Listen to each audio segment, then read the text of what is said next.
Jesus was a good man. My problem is, why are good men always attacked? Why don't good men last?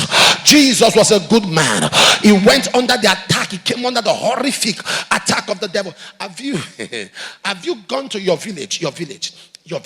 Have you discovered it's the wicked men that grow up to be old elders? The very wicked men grow up to be old elders. This law celebrates wickedness. It's such a pain that this world celebrates wickedness. This world celebrates arrogance. This world celebrates ineptitude. When a man decides to change his world, he should be ready for battle. When a man decides to affect his world, he should be ready for conflict. When a man decides to affect his world, we must be careful. Jesus healed the sick.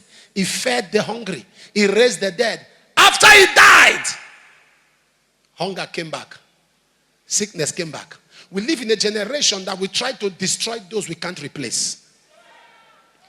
A generation that tries to destroy those they can't replace. Some of you, there are people in your family that God has given to you. All because they are not helping you, you feel they are not good people. Somebody doesn't have to help you to be a good person. You don't get what I'm saying?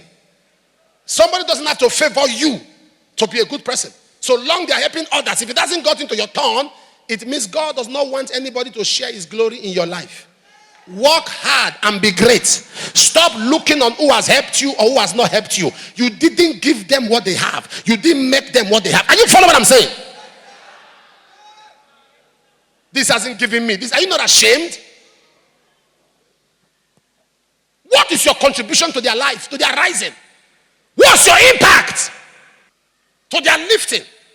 That you are equating what they gave you or what they didn't give you. Did you make the money for them? He became a senator. Can you imagine? All he gave me was just house rent. And that house rent was what helped you for that year. What was your contribution to a senate ambition? That somebody is related to you now is a crime. That you are related is a crime. That is your uncle is now a crime. That somebody is your nephew is not a crime. That you must drown the person.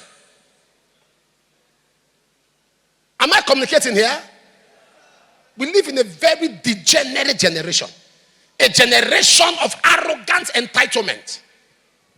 When people feel that once they know somebody, the person must die for them. And even you, that God has given you little privilege, understand that you are sent to people. Help. Start small.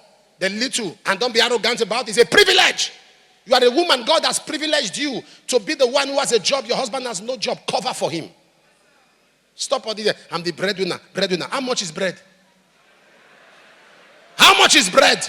Breadwinner. How much is bread? People are winning trophies, winning medals. You are winning bread and you are happy. People are winning gold medal, silver medal, bronze medal. Anybody around you, in your vicinity, your environment, your family, that God has lifted, protect that person. Guard that person. Pray for that person. Am I communicating here? Pray for that person. Once a person is lifted,